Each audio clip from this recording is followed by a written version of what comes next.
Very good morning, children. Botany second year Telugu medium. Same second chapter continuation. Khanija Poshana. Khanija Poshana. Khanija Poshana. Khanija Poshana. ఇంకా మరి ముఖ్యంగా వేరు గుడిపేలు ఏర్పడడం ఈరోజు topic మనం చూసినట్లయితే వేరు గుడిపేలు ఏర్పడడం. మరి వేరు గుడిపేలు ఏ విధంగా ఏర్పడతాయి అని మనం ఇక్కడ చూడాల్సినటువంటి విషయం.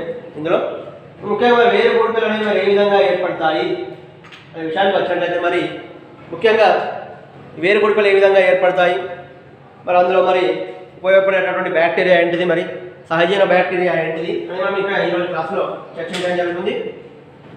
వేరు గుడిపేలు ఏర్పడడం కానీ ముఖ్యంగా మరి ఈ వేరు గుడిపేలు ఏర్పడడంలో కొన్ని ముఖ్యమైనటువంటి చర్యలు ఉన్నాయి. ఓకే, మరి ముఖ్యంగా ఈ యొక్క రైజోబియం బ్యాక్టీరియాకు లెగ్యూమినస్ అతిదేయి మొక్క వేర్లకు మధ్య కొన్ని పరస్పర చర్యలు జరుగుతాయి. ఆ పరస్పర చర్యల వల్ల ఈ వేరు గుడిపేలు అనేది ఏర్పడడం జరుగుతుంది. మరి ముఖ్యంగా రైజోబియం అనే బ్యాక్టీరియాకు రైజోబియం బ్యాక్టీరియాకు అతిదేయి యొక్క వేర్లకు అతిదేయి మొక్క యొక్క వేర్లకు మధ్య కొన్ని రకాల పరస్పర చర్యలు జరుగుతాయి. మరి పరస్పర చర్యలు మనం చూసినట్లయితే ముఖ్యంగా మొదటగా మరి ఏం జరుగుతుందంటే ఇక్కడ ముఖ్యంగా మనం చూసినట్లయితే ఈ డయాగ్రామ్ మనం చూసినట్లయితే ఇందులో ఇక్కడ వేరు యొక్క బాహ్య చర్మ కణజాలం ఉంది, వల్కల కణజాలం ఉంది, ఇక్కడ పరిచక్రం అనేది ఉంది. ఇక్కడ చూసినట్లయితే ఇది మూలకేశాలు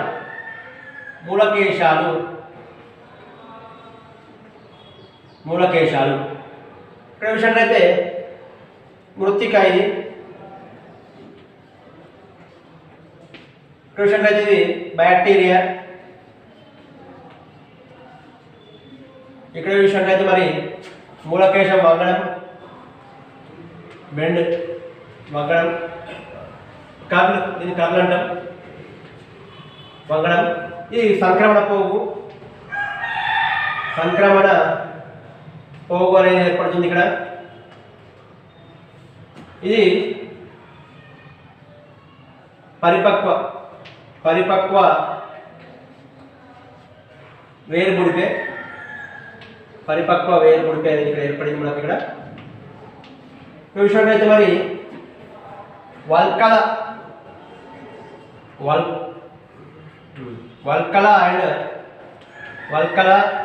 పరిచక్ర కణాలు విభజన చెందడం.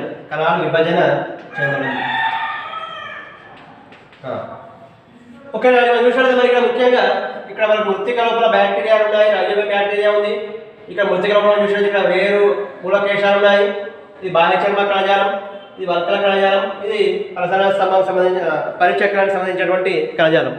ఓకే, మరి ముఖ్యంగా ఈ వేరు గుడిపేలు ఏర్పడడంలో ఉన్నటువంటి చర్యా విధానం ఇక్కడ చూసినట్లయితే మరి వేరు గుడిపేలు ఏ విధంగా ఏర్పడతాయో ఇక్కడ మనకు పటం సహాయంతో మనం వివరంగా ఇక్కడ దాన్ని వివరంగా మనం రాయడం జరిగింది పటం సహాయంతో. మరి ముఖ్యంగా మరి మొదట ఏం జరుగుతుంది అసలు వేరు గుడిపేలు ఏర్పడడంలో ముఖ్యంగా ఈ రైజోబియం అనేటటువంటి బ్యాక్టీరియా అతిదేయి మొక్క ఇక్కడ ఏంటంటే లెగ్యూమ్ ప్లాంట్ రిలీజ్ చేసే లెగ్యూమ్ ప్లాంట్ అనేది ఇక్కడ చక్కెరలను, అమైనో ఆమ్లాలను విడుదల చేస్తుంది. అతిదేయి మొక్క విడుదల చేసేటటువంటి చక్కెరలకు, అదేవిధంగా అమైనో ఆమ్లాలకు, అతిదేయి మొక్క విడుదల చేసే చక్కెరలకు, అమైనో ఆమ్లాలకు ఈ రైజోబియం బ్యాక్టీరియా అనేది ఆకర్షితమవుతుంది.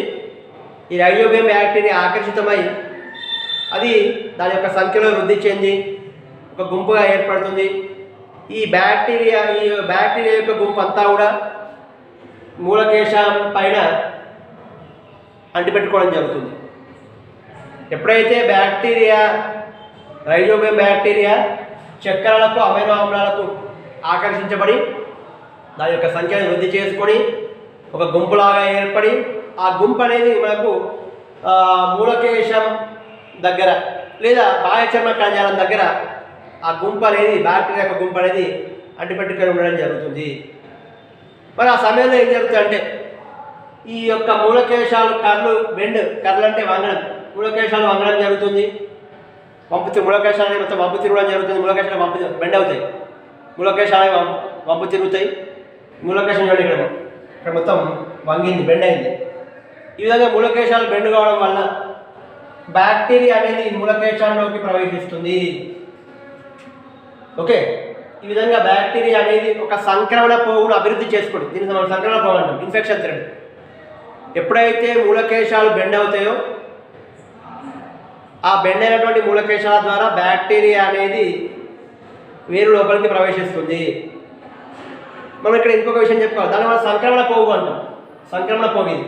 ఈ సంక్రమణ పోగు ద్వారా బ్యాక్టీరియాలన్నీ కూడా బాహ్య చర్మ కణాల నుంచి, వల్కల కణాల నుంచి పరిచక్రంలోకి ప్రవేశిస్తాయి. ఎప్పుడైతే మరి బ్యాక్టీరియా ఇన్ఫెక్షన్ సంక్రమణ పోగు, ఇది బ్యాక్టీరియాస్. ఎప్పుడైతే బ్యాక్టీరియాలు సంక్రమణ పోగు ద్వారా వల్కలంలోకి ప్రవేశిస్తాయో ఇక్కడ బ్యాక్టీరియా వేరుపుడిపలు ఏర్పాటును ప్రారంభిస్తుంది. ఎప్పుడైతే ఈ బ్యాక్టీరియాలు అన్నీ కూడా సంక్రమణ పోగు ద్వారా వల్కలంలోకి ప్రవేశిస్తాయో ఆ వల్కలం దగ్గరనే వేరుపుడిపై ఏర్పడడం అనేది స్టార్ట్ అవుతుంది. మరి ఆ సమయంలో ఏం జరుగుతుందంటే బ్యాక్టీరియా అనేది బ్యాక్టీరాయిడ్గా మార్చబడుతుంది. బ్యాక్టీరియా అనేది రాడ్ షేప్, దండాకారంలో ఉండే, ఇక్కడ బ్యాక్టీరియా అనేది బ్యాక్టీరాయిడ్ దండాకార బ్యాక్టీరాయిడ్గా మార్చబడుతుంది. రైజోబియం బ్యాక్టీరియా అనేది దండాకారంలో ఉండే బ్యాక్టీరాయిడ్గా మార్చబడి ఇది వల్కల కణాలు, పరిచక్ర కణాలు విభజన చెందడాన్ని ప్రేరేపిస్తుంది. ఈ విధంగా వల్కల కణాలు, పరిచక్ర కణాలు విభజన చెంది పెరిగి వేరుపుడిపలు అనేవి ఏర్పరుస్తాయి. ఈ విధంగా వేరుపుడిపి అనేది ఏర్పడుతుంది. అంటే బ్యాక్టీరియా అనేది దండాకారంలో ఉండే బ్యాక్టీరాయిడ్గా మార్పు చెందుతుంది. ఎప్పుడైతే బ్యాక్టీరాయిడ్గా మార్పు చెందుతుందో అప్పుడు అది వల్కలంలో ఉండే కణాలను, పరిచక్రంలో ఉండే కణాలను మొత్తాన్ని విభజన చెందేటట్టు చేస్తుంది. వల్కలంలో ఉండే కణాలు, పరిచక్రంలో ఉండే కణాలను విభజన చెంది ఒక పరిపక్వత కలిగినటువంటి ఒక వేరుపుడిపని అక్కడ ఏర్పరుస్తాయి. ఎప్పుడైతే వేరుపుడిపై ఏర్పడ్డదో వల్కలం లోపల ఈ వేరుపుడిపి అనేది అతిదేయి కణం యొక్క ప్రసరణ కణజాలంతో సంబంధాన్ని కలిగి ఉంటుంది. అంటే నీరు, పోషక లవణాల కోసం ఇది అతిదేయి యొక్క ప్రసరణ కణజాలం, దారు కణజాలం, పోషక కణజాలంతో సంబంధాన్ని కలిగి ఉంటుంది. దాని యొక్క అవసరాలను తీర్చుకుంటుంది, పోషక సంబంధించిన అవసరాలన్నింటినీ తీర్చుకుంటుంది. ఓకే, ఈ విధంగా మనం మెచ్యూర్ పరిపక్వత చెందినటువంటి వేరుపుడిపి మనం ఇక్కడ చూస్తున్నాం. ఇది వేరుపుడిపై ఏర్పడంలో ఉన్నటువంటి చర్యలు. మరి ఈ వేరుపుడిపిలలో ముఖ్యంగా 2 రకాలైనటువంటి ఎంజైమ్లు ఉంటాయి. అది ఒకటి నైట్రోజినేజ్ ఎంజైమ్. ఈ వేరుపుడిపిలలో 2 ఎంజైమ్లు ఉంటాయి.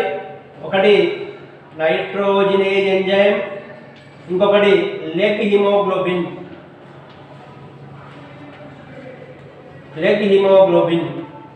నైట్రోజినేజ్ అండ్ లెగ్ హిమోగ్లోబిన్. మరి ఈ 2 ఎంజైమ్లు అనేవి వేరుపుడిపిలో ఉంటాయి. ఈ నైట్రోజినేజ్ ఎంజైమ్ అనేది ముఖ్యంగా మాలిబ్డినం మరియు ఫెర్రస్ ప్రోటీన్లతో తయారై ఉంటుంది. ఈ ముఖ్యంగా ఈ నైట్రోజినేజ్ ఎంజైమ్ అనేది మాలిబ్డినం, ఫెర్రస్ ప్రోటీన్లతో తయారవుతుంది, నిర్మితమై ఉంటుంది. ఈ నైట్రోజినేజ్ ఎంజైమ్ అనేది ముఖ్యంగా అనురూపంలో ఉండే నత్రజనిని అమ్మోనియాగా మారుస్తుంది. నత్రజని స్థాపన ద్వారా నైట్రోజినేజ్ అనే ఎంజైమ్ అమ్మోనియా నత్రజనిని N2ను NH3గా మారుస్తుంది, అమ్మోనియాని ఏర్పరుస్తుంది. అమ్మోనియా అనేది మొదటి స్థిర ఉత్పన్నం. నత్రజని స్థాపనలో ఏర్పడినటువంటి మొదటి స్థిర ఉత్పన్నం ఏంటంటే అమ్మోనియా. మరి ఈ యొక్క చర్యను మనం చూసినట్లయితే ఈ రియాక్షన్ను N2 nitrogen, 8 protons, 8 electrons, 16 ATP. దానివల్ల మనకు 2 అమ్మోనియా అణువులు అనేవి ఇక్కడ ఏర్పడ్డాయి. హైడ్రోజన్ అనేది ఏర్పడింది. ఇక్కడ 6 ADP, 6 ఇనార్గానిక్ అకర్బన ఫాస్ఫరస్. ఓకే, ఇది చర్య గురించి మనం చూసినట్లయితే ఈ విధంగా ఉంటుంది చర్య. మరి ముఖ్యంగా మనకు మరి ఈ యొక్క నోడ్యూల్ ఫార్మేషన్లో వేరుబుడిపల ఏర్పాటులో ఉన్నటువంటి చర్య కూడా ఇంపార్టెంట్ మీరు గుర్తుంచుకోవాలి. 16 ATP రినోసిన్ ట్రైఫాస్ఫేట్ ఎనర్జీ అనేది 16 ATP అణువులు అనేది అవసరం అవుతుంది దీనికి. మరి ముఖ్యంగా మరి ఈ నైట్రోజన్ ఎంజైమ్ అనేది ఆక్సిజన్కు చాలా సున్నితత్వాన్ని ప్రదర్శిస్తుంది. ఇది ఆక్సిజన్ ఉన్నప్పుడు దాని యొక్క చర్యను జరపలేదు. ఓకేనా? మరి దీనికి అవాయు పరిస్థితులు కావాలి, అంటే వాయురహిత పరిస్థితులు కావాలి. అంటే ఆక్సిజన్ లేనటువంటి పరిస్థితులు ఉంటేనే ఇది తన యొక్క అంటే నత్రజని స్థాపన చేస్తుంది, యాక్టివ్గా ఉంటుంది. ఎప్పుడైతే ఆక్సిజన్ ఉంటుందో ఆక్సిజన్ సమక్షంలో ఇది పనిచేయలేదు, ఆక్సిజన్ చాలా సున్నితత్వాన్ని ప్రదర్శిస్తుంది. మరి ఆక్సిజన్ లేకుండా చేయాలి ఎట్లా? మరి వేరుబుడిపెలు అనేవి ఈ యొక్క నైట్రోజన్ ఎంజైమ్ రక్షించడానికి ఆక్సిజన్ లేనటువంటి పరిస్థితులను అవి కల్పిస్తాయి. ముఖ్యంగా ఈ వేరుబుడిపెలు ఆక్సిజన్ స్కావెంజర్లను కలిగి ఉంటాయి. ఈ ముఖ్యంగా వేరుబుడిపెలు ఆక్సిజన్ స్కావెంజర్లను కలిగి ఉంటాయి. ఈ ఆక్సిజన్ స్కావెంజర్లు ఏం చేస్తాయి అంటే ఆక్సిజన్ను రిమూవ్ చేస్తాయి, తొలగిస్తాయి. మరి అలాంటి ఆక్సిజన్ స్కావెంజర్లు ఏంటంటే ఇక్కడ లెగ్ హిమోగ్లోబిన్. ఈ లెగ్ హిమోగ్లోబిన్ అనేవి ఏంటంటే ఇవి ఆక్సిజన్ స్కావెంజర్లు. ఇవి ఆక్సిజన్ రిమూవ్ చేసి అవాయు పరిస్థితులను కల్పిస్తాయి. మరి ముఖ్యంగా ఇంకొక ఆసక్తికరమైనటువంటి విషయం ఏంటంటే మామూలుగా ఈ యొక్క మైక్రో ఆర్గానిజమ్స్, ఈ బ్యాక్టీరియాలు అన్నీ కూడా వాయు పరిస్థితుల్లో, వాయు సహిత పరిస్థితుల్లోనే నీళ్ళలో స్వేచ్ఛగా జీవిస్తాయి.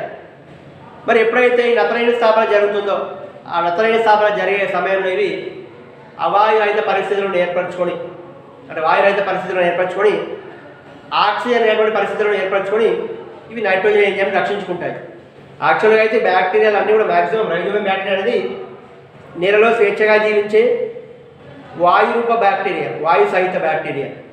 ఎప్పుడైతే నత్రజని స్థాపన జరుగుతుందో ఆ టైంలో ఇది అవాయురహిత అవాయురహిత పరిస్థితులను ఏర్పరచుకొని ఈ యొక్క ఎంజైమ్ను రక్షిస్తుంది. మరి ముఖ్యంగా ఇక్కడ విషయంలో మనకి చర్యలో 16 ATP ఎక్కువ ఎనర్జీ అనేది అవసరం. 16 ATP ఎనర్జీ అనేది మనకు అవసరం. మరి ఎనర్జీ అంత ఎక్కడి నుంచి వస్తుంది? మరి ముఖ్యంగా అతిదేయీకరణ జరిపే శ్వాసక్రియలో ఈ ATP అనేది విడుదలవుతుంది. శక్తి విడుదలై అది ATP రూపంలోకి మార్చబడి ఉపయోగించబడుతుంది. ఇక్కడ అతిదేయీకరం శ్వాసక్రియ జరుగుతుంది.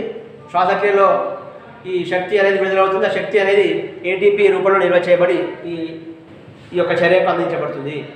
ఇదంతా మనం చూసినట్లయితే ఇది స్థూలంగా మనం చెప్పుకుంటే ఇదంతా కూడా నత్రజని వేరుబుడిపలు ఏర్పడంలో ఉండేటటువంటి యాంత్రికం. ఓకే, వేరుబుడిపలు ఏ విధంగా ఏర్పడతాయో ఇదంతా మనం డీటెయిల్గా చూసినట్లయితే మన సహాయంతో ఈ విధంగా ఉంటుంది. మరి ఇంకా ఒక 2 చిన్న టాపిక్స్ ఉన్నాయి, అవి కూడా ఇప్పుడు చెప్పేస్తా. మరి ముఖ్యంగా జీవశాస్త్ర నైట్రోజన్ ఫిక్సేషన్, సహజీవన నైట్రోజన్ ఫిక్సేషన్ అంటే ఏమిటి, బయలాజికల్ నైట్రోజన్ ఫిక్సేషన్ అంటే ఏమిటి, సహజీవన నైట్రోజన్ ఫిక్సేషన్ అంటే ఏమిటో ఇప్పుడు మీకు వివరించడం జరుగుతుంది. Okay, biological nitrogen fixation and సహజీవన నైట్రోజన్ ఫిక్సేషన్. ఫస్ట్ మీకు జీవనత్రజని స్థాపన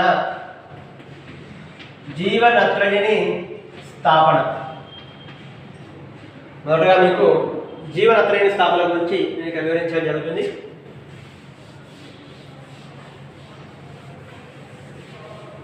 జీవనత్రజని స్థాపన, అసలు మరి ఈ జీవనత్రజని స్థాపన అంటే ఏమిటి? ముఖ్యంగా కొన్ని జీవులను ఉపయోగించి నత్రజని స్థాపన చేయడం. జీవులు అంటే ముఖ్యంగా సూక్ష్మజీవులు. మరి ముఖ్యంగా కొన్ని రకాలైనటువంటి జీవులు మాత్రమే వాతావరణంలో ఉండే నైట్రోజన్ను ఓకేనా ఉపయోగించుకునే శక్తి ఉంటుంది వాడికి. కొన్ని జీవులు మాత్రమే వాతావరణంలో ఉండే నత్రజని N2, కొన్ని జీవులు మాత్రమే వాతావరణంలో ఉండే నత్రజని N2 రూపంలో ఉంటుంది. కొన్ని జీవులు మాత్రమే వాతావరణంలో ఉండే నత్రజని N2ను ఉపయోగించుకునే శక్తి ఉంది. వాతావరణంలో నత్రజని N2 78% ఉంటుంది, ఎక్కువ మొత్తంలో ఉంటుంది. మళ్ళీ ఎక్కువ మొత్తంలో ఉండే నత్రజని, వాతావరణంలో ఉండే నత్రజని ఉపయోగించుకునే శక్తి కొన్ని జీవులకు మాత్రమే ఉంటుంది. ముఖ్యంగా అవి కేంద్రక పూర్వజీవులు. కొన్ని కేంద్రక పూర్వజీవులు మాత్రమే నత్రజని స్థాపన చేయగలవు. అవి వాతావరణంలో ఉండే నత్రజని ఉపయోగించుకోగలవు. మరి ఈ విధంగా వాతావరణంలో ఉండే అణు నత్రజని అమ్మోనియాగా క్షయకరణం చెందించబడాన్ని ఏమంటామంటే జీవనత్రజని స్థాపన అంటాం. ఈ విధంగా కొన్ని రకాల జీవుల ద్వారా, ముఖ్యంగా కొన్ని రకాల కేంద్రక పూర్వ జీవుల ద్వారా, ముఖ్యంగా కొన్ని రకాల సూక్ష్మజీవుల ద్వారా వాతావరణంలో ఉండే అణు నత్రజని అమ్మోనియాగా మార్చబడాన్ని ఏమంటామంటే జీవనత్రజని స్థాపన అంటాం. మరి ఏవైతే కేంద్రక పూర్వ జీవులు ఉన్నాయో కేంద్రక పూర్వ జీవులకు మాత్రమే నత్రజని స్థాపన చేసే శక్తి ఉంది. మరి అలాంటి వాటిని ఏమంటామంటే జీవ నత్రజని స్థాపకాలు, నైట్రోజన్ ఫిక్సర్స్ అన్నాం వాటిని. ఓకేనా? అలాంటి వాటిని ఏమంటామంటే నత్రజని స్థాపక బ్యాక్టీరియాలు అంటాము, నత్రజని స్థాపక జీవులు అంటాం వాటిని. ముఖ్యంగా మనం నత్రజని స్థాపక జీవులు మనం చూసినట్లయితే ముఖ్యంగా నత్రజని స్థాపన చేసే సూక్ష్మజీవులు మనం చూసినట్లయితే ముఖ్యంగా నేలలో స్వేచ్ఛాజీవులు ఇవన్నీ కూడా కొన్ని వాయు సహిత పరిస్థితుల్లో పెరుగుతాయి. ముఖ్యంగా వాయు బ్యాక్టీరియా అజోటోబ్యాక్టర్, ముఖ్యంగా అజోటోబ్యాక్టర్ ఇది వాయు సహిత బ్యాక్టీరియా, నేలలో స్వేచ్ఛగా జీవించేది. తర్వాత మరి వాయురహిత బ్యాక్టీరియా ఏంటి అంటే రోడోస్పైరిలం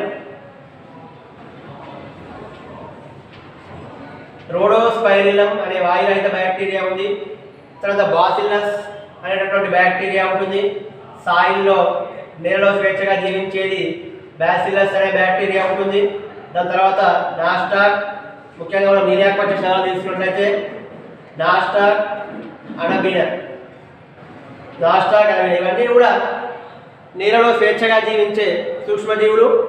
ఇవి వాతావరణంలో ఉండే అణు నత్రజని నైట్రేట్లుగా మార్చే నత్రజని స్థాపక జీవులుగా మనం వీటిని చెప్పుకోవచ్చు. ఇలాంటి నత్రజని స్థాపన ఏమంటే జీవ నత్రజని స్థాపన అని అనడం జరుగుతుంది. మరి సహజీవన నత్రజని స్థాపన ఇంకొక టాపిక్ కంటిన్యూషన్. జీవ నత్రజని స్థాపన తర్వాత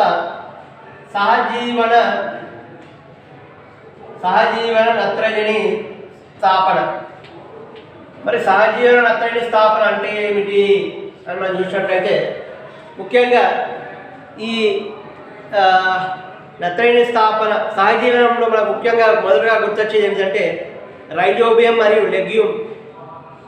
లెగ్యూమినేసి కుటుంబానికి చెందిన మొక్కలకు రైజోబియం బ్యాక్టీరియాకు మధ్య ఉండే సహజీవనం అందులో కామన్గా చెప్పుకుంటాం. రైజోబియం మరియు